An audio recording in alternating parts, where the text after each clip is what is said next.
चलिए, तो आज हम पढ़ेंगे लेव-वाइगोत्स्की के सिद्धांत के बारे में। तो इसमें जो हम लोग लेव-वाइगोत्स्की के सिद्धांत के अंतर्गत हम लोग पढ़ने वाले हैं जेपीडी के बारे में, है ना। जेपीडी का फुल फॉर्म क्या होता है? जोन ऑफ प्रॉक्सिमल डेवलपमेंट या समीपस्थ विकास का क्षेत्र।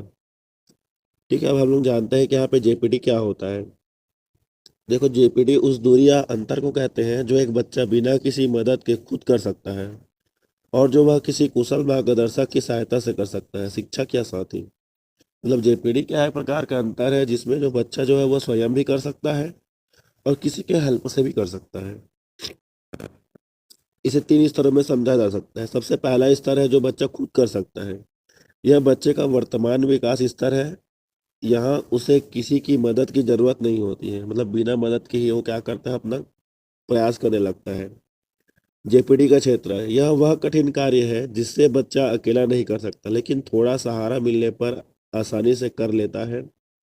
यही असली सीखने का क्षेत्र है। तो कहने का मतलब है कि जैसे मान लो कोई बच्चा जो है वो एक समस्या समाधान कर रहा था, है ना, कोई समस्या का समाधान खोज रहा था, लेकिन कुछ समाधान तो वो खोज लिया लेकिन पूरा समाधान नहीं खोज पाया। अब पूरा समाधान खोजने के लिए वो क्या किया? अपने दोस्त से पूछा, अपने साथी से पूछा या शिक्षक से पूछा।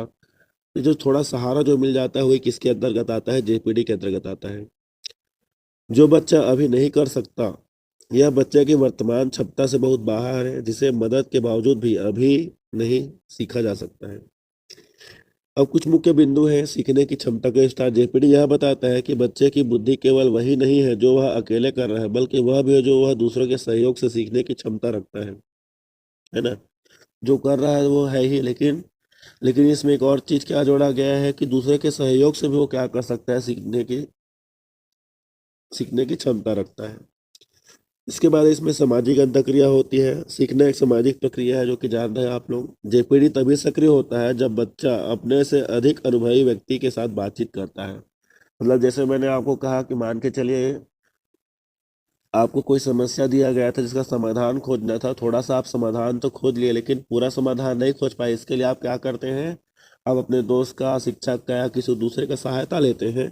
तो इसी को ही क्या कहा जाता है? जेपीटी बोला जाता है।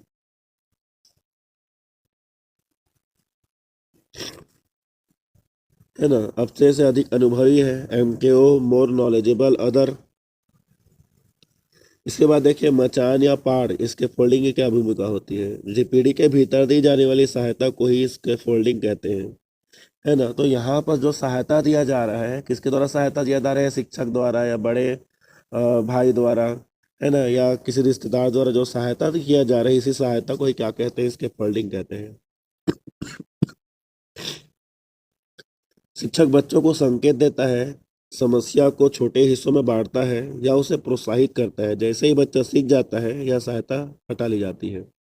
ठीक है। तो किसी चीज को सीखने तक ही क्या होता है? जेपीडी होता है। जैसे ही बच्चा उस चीज को सीख जाता है या जैसे ही बच्चा समस्या समाधान कर लेता है तो जेपीडी क्या हो जाता है? मतलब कहने का मतलब है कि